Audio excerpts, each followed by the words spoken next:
I'm Eric Paul Johnson, and welcome to Waxy Buildup, a podcast covering the earliest recordings from the 1880s to the late 1920s. And we start off with a rarity from Cal Stewart. I mean, a lot of these records are pretty hard to find, but the rarity is that Cal Stewart mostly did spoken word stuff. And I'll get to a whole lot more about him in future episodes. There's going to be entire episodes that are dedicated to Cal, because there's a lot of fun and interesting stuff that he recorded way back in the first 10, 15, 20 years of the 20th century. But this is a rarity because it's a song. He sings, he doesn't tell a story. From 1909, this is I'm Old, But I'm Awfully Tough.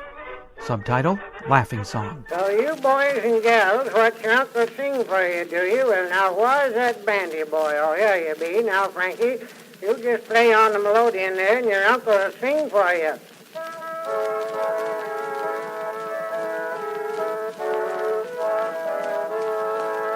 There were three little owls singing in the bar, and dinky-dinky-doo-dum-day, all huddled up together just to keep their bodies warm, dinky-dinky-doo-dum-day. And the song they sang, I will now sing you. It's a song, it begins and it ends too. And a very, very pretty little song it is too. Dinky-dinky-doo-dum-day. There were three little mice playing in the bar, and dinky-dinky-doo-dum-day. Though they knew they was doing what was very, very wrong, dinky-dinky-doo-dum-day. For the old mouse said, little mice, beware, when the owls come a-singing too, take care. For the song that they sing, it is nothing but a snare, dinky-dinky-doo-dum-day. Now the three little mice thought they'd have a lark, dinky-dinky-doo-dum-day. So they crept out softly just as soon as it was dark, dinky-dinky-doo-dum-day. And the song of the owls sounded so nice, closer and closer crept the three little mice, when the owls came and gobbled them up in a trice, dinky-dinky-doo-dum-day. Now the three little owls flew back up in the bar, and dinky-dinky-doo-dum-day. And they said, those little mice make us feel so nice and warm, dinky-dinky-doo-dum-day. Then they all commenced to sing, to-whip, to-woo. I don't think much of this song, do you? Well, the only thing about it is it's perfectly true, dinky-dinky-doo-dum-day.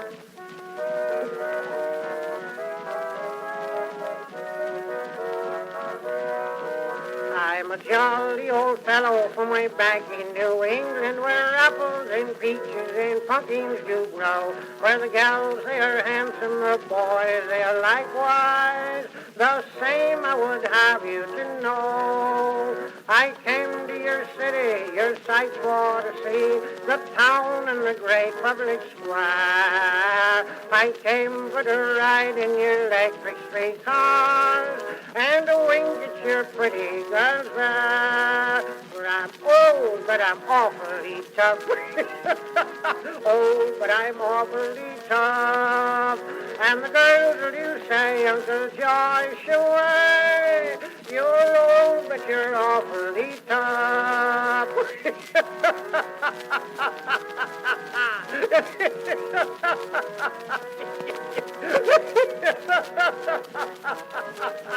I'm old, but I'm awfully tough.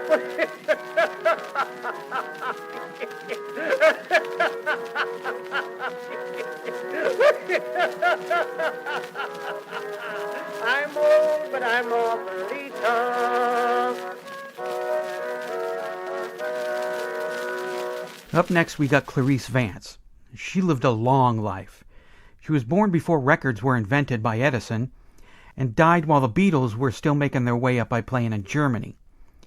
She was born on March 14, 1870, and died on August 24, 1961. So 91 years is a pretty good run. She worked in vaudeville from the 1880s until about 1917 or so. She recorded a few records. She was in a few silent movies in the 1920s, and then she went on to be a drama teacher. And she had a pretty big voice. She could be heard over a 26-piece orchestra when she was on stage. And this was before amplifiers and microphones, so she had a nice set of lungs. From 1906, this is He's a Cousin of Mine by Clarice Vance.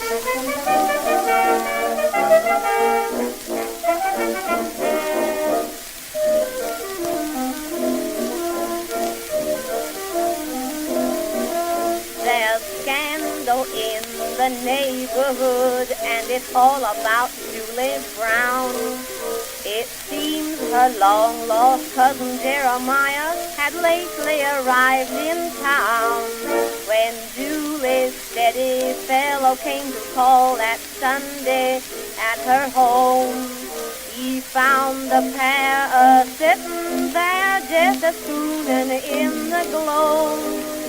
The sight made him so riled, he started home at once. But Julie said, I'm surprised that you don't run out like a dunce. Why, he's a cousin of mine, just a cousin of mine. You're liable to see him here any old time. You're just like a bee, all the time a-buzzing. It ain't no harm for to hug and kiss your cousin. Why, I ain't seen Jerry in the last 10 years. You know that's a mighty long time. He's my mother's sister's angel child. He's a cousin of mine.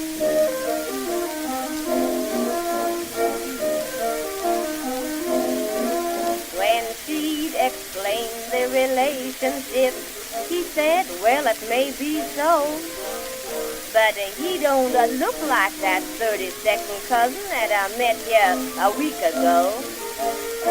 She smiled at him so innocently, then blushed up to her hair and said, well, if you don't want him around, why, I'll let him know, my dear. She joined her cousin's side, and as they strolled away, he heard him ask, who is that freak? Then heard his Julia say, he's a cousin of mine, just a cousin of mine. You're liable to see him here any old time. You're just like a bee, all the time a-buzzing. It ain't no harm for to hug and kiss your cousin. Why, I ain't seen Jerry in the last 10 years. You know that's a mighty long time. He's my mother's sister's angel child. Go on, man, he's a cousin of mine.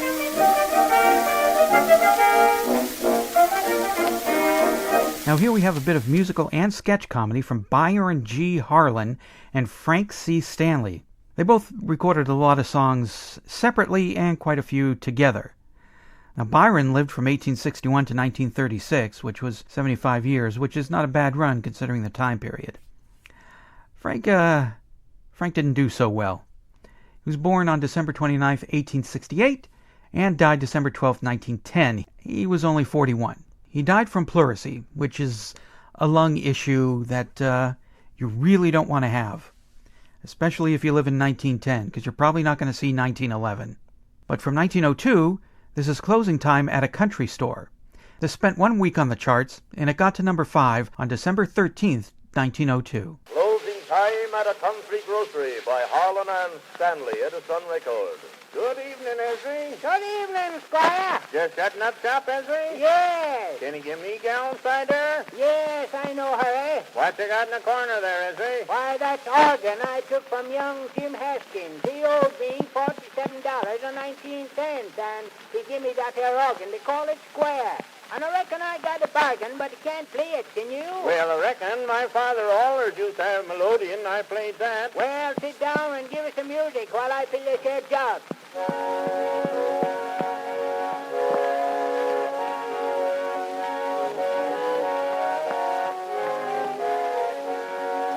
Go! Say, Squire, do you remember how we used to sing Old King Cole? Yes, let's try her now. Let her go.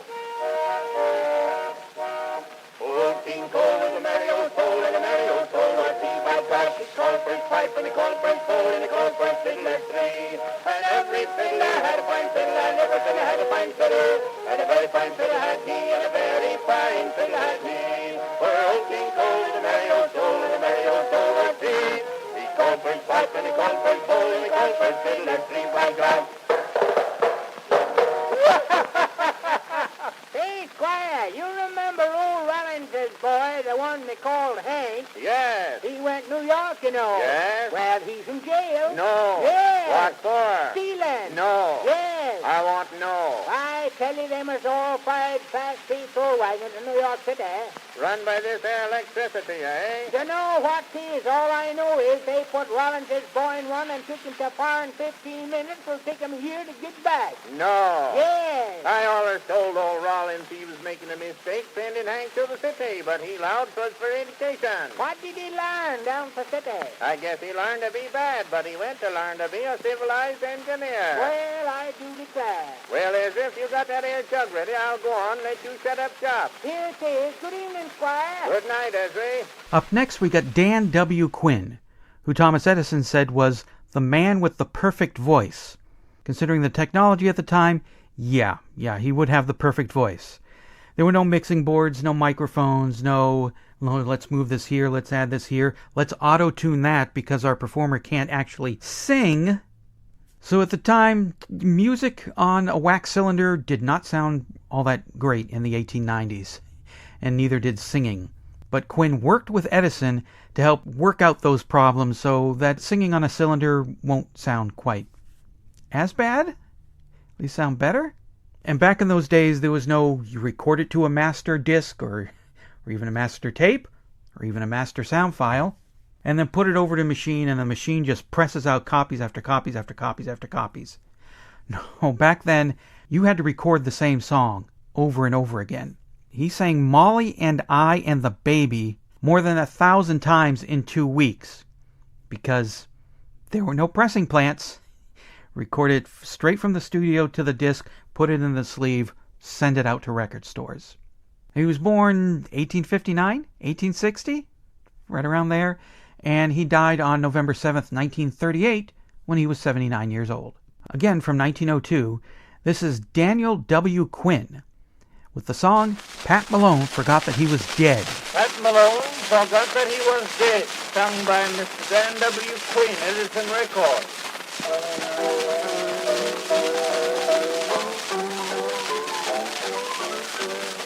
Times were hard in Irish town. Everything was going down, and Pat Malone was pushed for ready cash. He for life insurance spent all his money to a cent. Till all of his affairs had gone to smash. Then his wife spoke up and said, "Now dear Pat, if you were dead, that $20,000 we could take." So Pat he lay down and cried to make out that he had died. Until he smelt the whiskey at the wake, then Pat Malone forgot that he was dead. He raised up and he shouted from the bed, "If this wake goes on a minute, the cops they must be in it. You'll have to get me drunk to keep me dead." As the funeral drew near, all his friends did then appear. They all brought flowers and yes, everyone, but the one that looked the best, and it far outshined the rest, was the handsome thing, 'twas Walter B. his son. 'Twas a reed that did look swell, it read Papa in blue immortal. 'Twas the prettiest thing on earth you ever saw. When in the door came Pat O'Flynn, he was loaded down with gin, and he knocked the cocks and flowers on the floor. Then Pat Malone forgot that he was dead. He raised up with a wreath around his head. The first letter fell away, and left it A.P.A. They jumped on him, now Pat Malone is dead.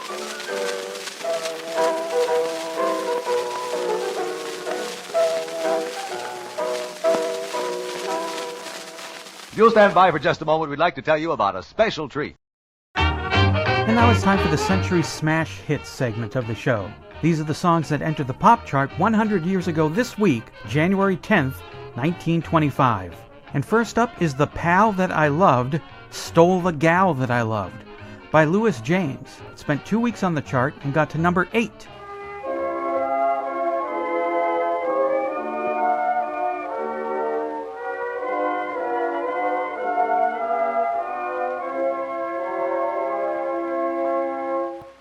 I met a downhearted lad.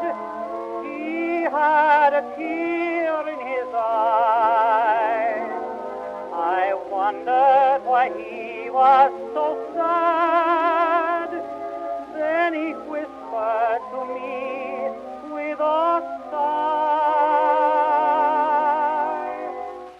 the pal that I loved stole the gal that I loved and took all my sunshine and joy.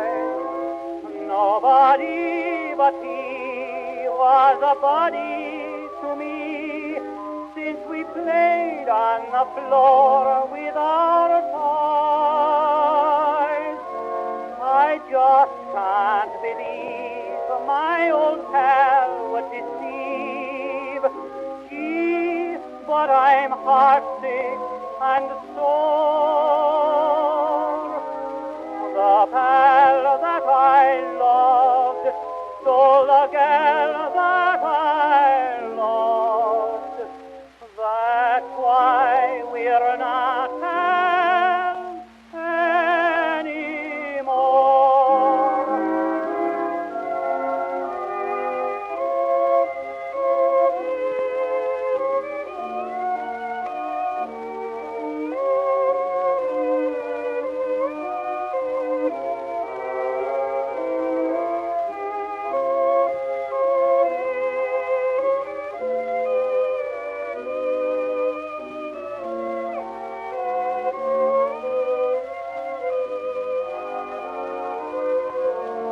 I just can't believe my old pal would deceive.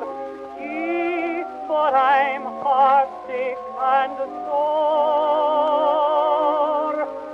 The pal that I loved stole the gal that I loved. That's why we're not pals anymore.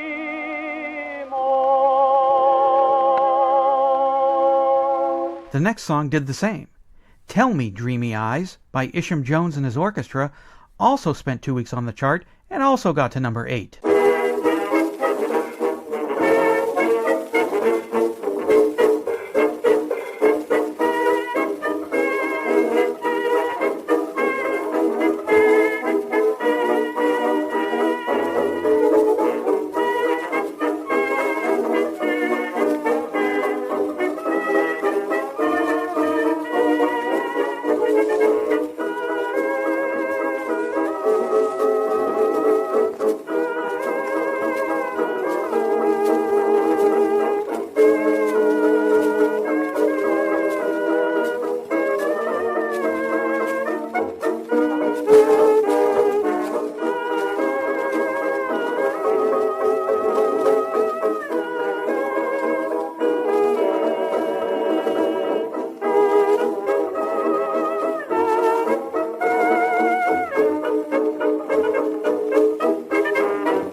Another 2 weeks on the chart, but this one got to number 7. Somebody Loves Me by Marian Harris.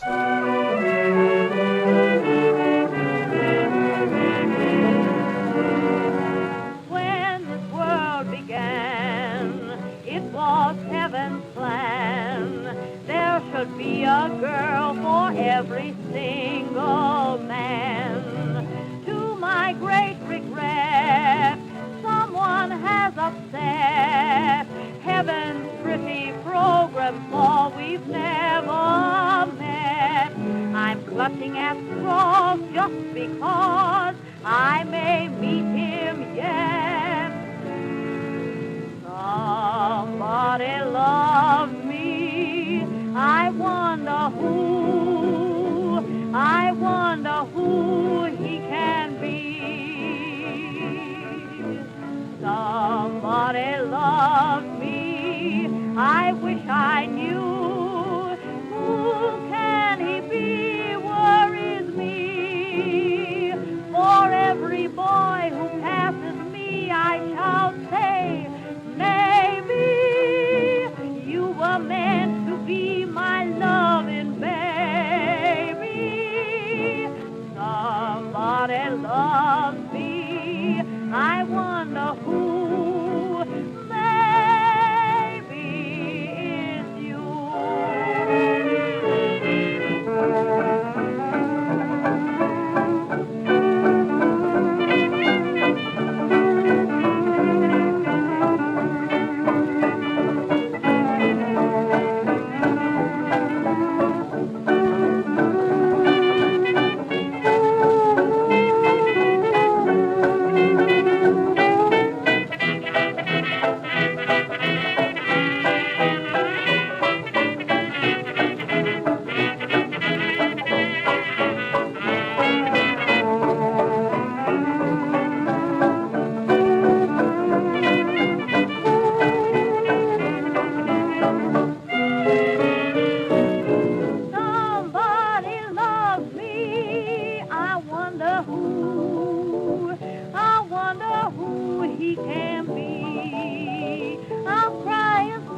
it's you. And it's 6 weeks on the chart, getting to number 3, Paul Whiteman and his orchestra with Rosemarie.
Waxy Buildup and Century Smash Hits is a production of Radio Trolla Entertainment, Assorted Deli Meats Amalgamated.